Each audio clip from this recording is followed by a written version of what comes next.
Hello everyone and welcome to today's video.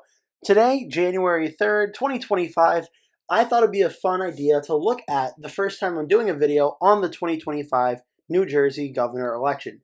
The way I'm going to do this is break down some potential information about the race, including some potential candidates, and then look back at the 2021 and 2017 governor results and briefly take a look at the 2024 presidential results and see how they compare to the state of New Jersey. So if you do not know, in 2025, New Jersey does have a governor election scheduled to take place on November 4th, 2025. And this will be to replace incumbent Democratic Governor Phil Murphy, who, according to New Jersey's state law, is term limited and cannot seek a third consecutive term. The primary elections for the state of New Jersey will take place on June 10th, 2025. So even though June 10th obviously is about 6 months away, still, we've seen how quickly time moves, so I'll catch up very, very quickly. And there are actually a lot of names running on both the Democratic side and the Republican side, which is very interesting. The only other governor's race that's up in 2025 is the state of Virginia. In that race, it's looking like the candidates are all but set, with Abigail Spanberger on the Democratic side and Winsome Sears on the Republican side. Meanwhile, for New Jersey, it seems to be definitely a wide open race for which candidates will win their respective primaries. On the Democratic side, we actually do have a good number of declared candidates already, including Ross Baraka, the mayor of Newark, one of the largest cities in New Jersey, Stephen Fulop, the mayor of Jersey City, another large city in New Jersey. We have Josh Gottheimer, a U.S. representative for New Jersey's 5th congressional district since 2017. Mickey Sherrill, U.S. representative from New Jersey's 11th congressional district since 2019. Sean Spiller, president of the New Jersey Education Association and former mayor of Montclair, New Jersey, and Stephen Sweeney, former president of the New Jersey Senate from 2010 to 2022 from the 3rd District, with also two more potential candidates, one being Sharif Elnahal, U.S. Undersecretary of Veterans Affairs for Health since 2022 and former commissioner of the New Jersey Department of Health, and Matt Platkin, the New Jersey Attorney General. So there are certainly a large number of Democrats seeking this 2025 governor's race in New Jersey in 2025. On the Republican side of things, also I'm going to close the endorsement side just for the sake of it to speed things up a little bit. Let's see here. Almost done. There we go. We actually do have some polling out. We're not sure how reliable these polling sources are, seeing as there's a lot of smaller names and smaller polling sample sizes. There aren't any well-known or well-named pollsters here, but so far it seems like Mickey Sherrill is off to an early lead with a lot of undecided vote remaining in this primary. So this will be a very interesting one to watch. On the Republican side of things, likewise, there's also a lot of Republicans interested in running for this race.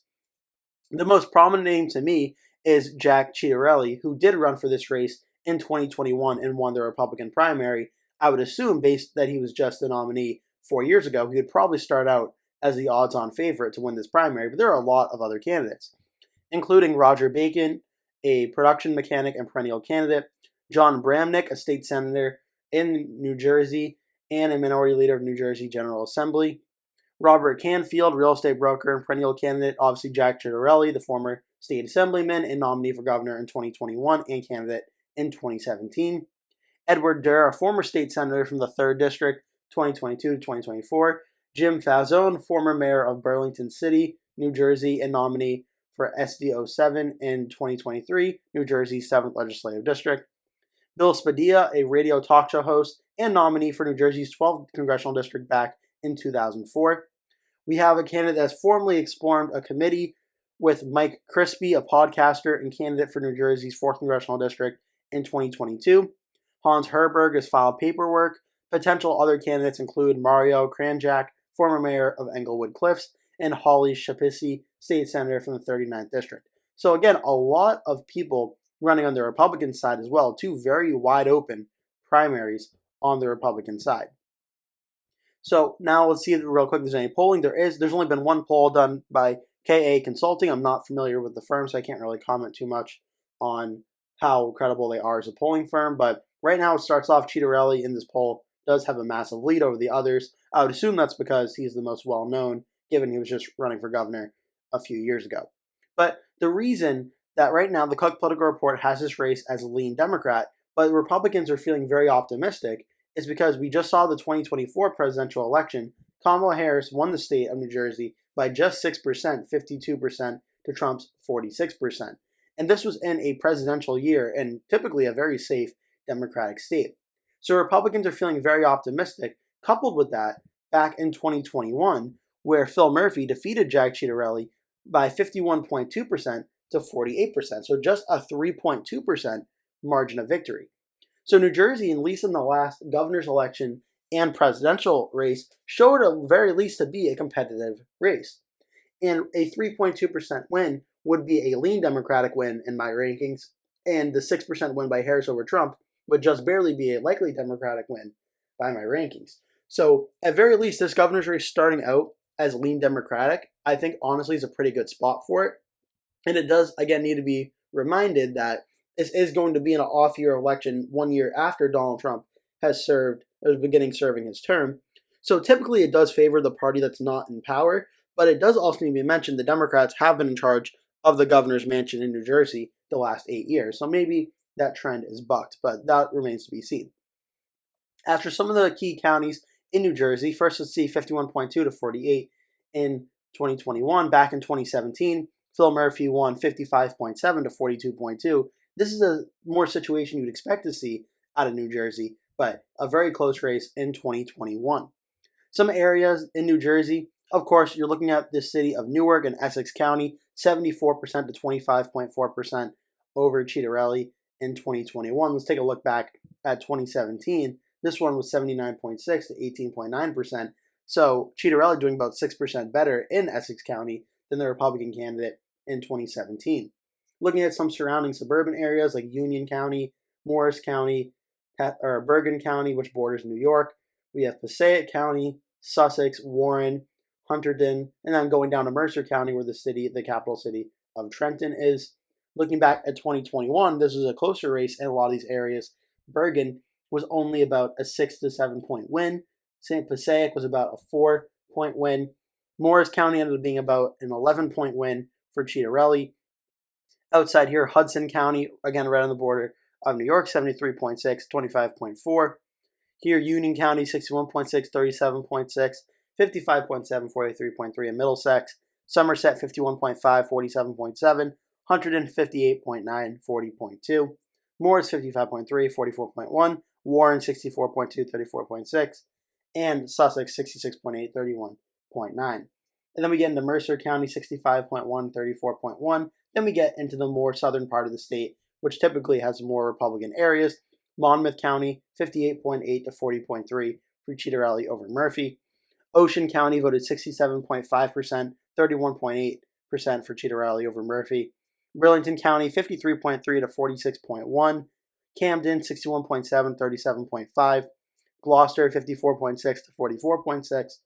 Salem, 64.1 to 35 for Ciattarelli. Cumberland, 55.6, 43.6. Cape May County, 62.8, 36.7.